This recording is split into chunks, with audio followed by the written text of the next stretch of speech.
Operation સિંદૂર બાદ વડાપ્રધાન નરેન્દ્ર મોદી પ્રથમવાર ગુજરાતના પ્રવાસે આવી રહ્યા છે। તારીખ 26 અને 27 મે દરમિયાન વડાપ્રધાન નરેન્દ્ર મોદી ગુજરાતના પ્રવાસે આવશે। પીએમ મોદીના આગમનની તૈયારીઓ તથા અમદાવાદના કાર્યક્રમને લઈને અમદાવાદ ખાતે પણ આજરોજ એક રિવ્યુ મીટિંગનું આયોજન કરવામાં આવ્યું હતું અને સાથે ગાંધીનગર ખાતે પણ એક રિવ્યુ બેઠક યોજાઈ હતી। ગૃહ રાજ્યમંત્રી હર્ષ સંઘવી ગાંધીનગર સર્કિટ હાઉસ ખાતે પણ રિવ્યુ બેઠક કરવા માટે પહોંચ્યા હતા। આ રિવ્યુ બેઠકમાં અમદાવાદ અને ગાંધીનગરના પીએમ મોદીના કાર્યક્રમો અંગે પણ ચર્ચા કરાઈ રહી છે। આ અંગે વધુ વિગતો સાથે જોડાઈ રહ્યા છે એસોસિએટ એડિટર સોનલ અનડકટ। સીધા એમની પાસે જઈશું। સોનલ, જણાવશો, રિવ્યુ બેઠકો યોજાઈ રહી છે, વડાપ્રધાન આવી રહ્યા છે, કાર્યક્રમો અંગે શું છે વધુ વિગતો? જી જય વડાપ્રધાન નરેન્દ્ર મોદી ઓપરેશન સિંદૂર બાદ પ્રથમ વખત જ ગુજરાત આવી રહ્યા છે। જે પ્રકારે તેમના સ્વાગતની તૈયારીઓ થઈ રહી છે, સાથે સાથે જ પ્રદેશ ભાજપમાં પણ એક અનેરો ઉત્સાહ છે। આ ઉપરાંત સરકાર પણ જે છે તેની તૈયારીઓમાં લાગેલી છે, કેમ કે પીએમ જ્યારે આવી રહ્યા હોય ત્યારે સુરક્ષા વ્યવસ્થા જાળવવી અત્યંત મહત્વનું ગણાતું હોય છે। Z+ સિક્યુરિટી સાથે વડાપ્રધાન નરેન્દ્ર મોદી ગુજરાતમાં આગમન કરશે। 26મીએ તેમના સવારના વિવિધ કાર્યક્રમો બાદ તેઓ 26મીએ રાત્રે ગાંધીનગર આવવાના છે। ગાંધીનગરમાં રાજભવન ખાતે તેઓ રાત્રિ રોકાણ કરશે અને ત્યારબાદ 27મીએ તેઓ સવારે ગાંધીનગરના મહાત્મા મંદિર ખાતે જે કાર્યક્રમ છે તેમાં ભાગ લેવા જવાના છે। અમદાવાદ ખાતે પણ તેમના કાર્યક્રમો છે, માટે 26 અને 27 આ 2 દિવસ એવા છે જય કે જેમાં ચુસ્ત સુરક્ષા વ્યવસ્થા બંદોબસ્ત જાળવવાનું મહત્વનું બની રહે છે।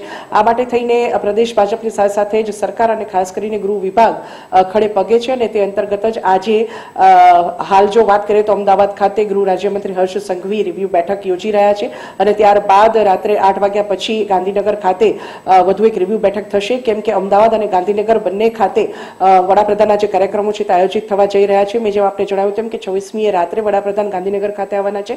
27મીએ જ્યારે તેઓ સવારે ગાંધીનગરમાં મહાત્મા મંદિર ખાતે જ્યારે કાર્યક્રમમાં ભાગ લેવા જશે ત્યારે તેઓ રાજભવનથી મહાત્મા મંદિર સુધી જે રોડ શો છે તે આયોજિત થશે અને એ રોડ શો મારફત તેઓ મહાત્મા મંદિર ખાતે પહોંચવાના છે, જેમાં મુખ્યમંત્રી ભૂપેન્દ્ર પટેલ પણ જોડાવાના છે। આ પ્રકારે તેમનો રોડ શો આયોજિત થશે અને ત્યારબાદ તેઓ મહાત્મા મંદિર ખાતેના કાર્યક્રમમાં હાજરી આપશે।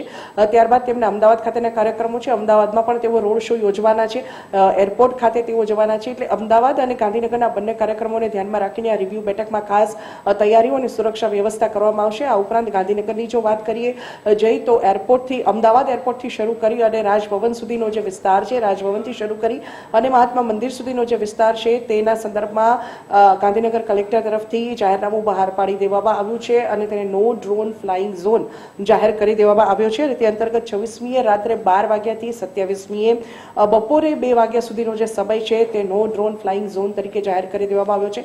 આ તમામ બાબતોની જે તૈયારીઓ છે તેના સંદર્ભમાં આજે જે રિવ્યુ બેઠક યોજાઈ રહી છે, અમદાવાદ ખાતે પોલીસ કમિશનરથી માંડીને તમામ ઉચ્ચ પોલીસ અધિકારીઓ, ટ્રાફિકના અધિકારીઓ અને સાથે સાથે જ આયોજન સંદર્ભમાં ચર્ચા કરવા માટે થઈને, રોડ શો સંદર્ભમાં ચર્ચા કરવા માટે થઈને જે અમદાવાદના ધારાસભ્યો છે તેઓ પણ બેઠકમાં પહોંચ્યા છે। ગાંધીનગરની જો વાત કરીએ તો એસપી, કલેક્ટર, ડીડીઓ સહિતના જે અધિકારીઓ છે તેઓ આ બેઠકમાં ઉપસ્થિત રહેશે અને સાથે સાથે જ કયા પ્રકારે સમગ્ર ટ્રાફિક વ્યવસ્થા જાળવવી, કયા પ્રકારે રૂટ ઉપર સુરક્ષા વ્યવસ્થા જાળવવી, આ તમામ બાબતોની જે રિવ્યુ છે તે હાલ હર્ષ સંઘવી કરી રહ્યા છે।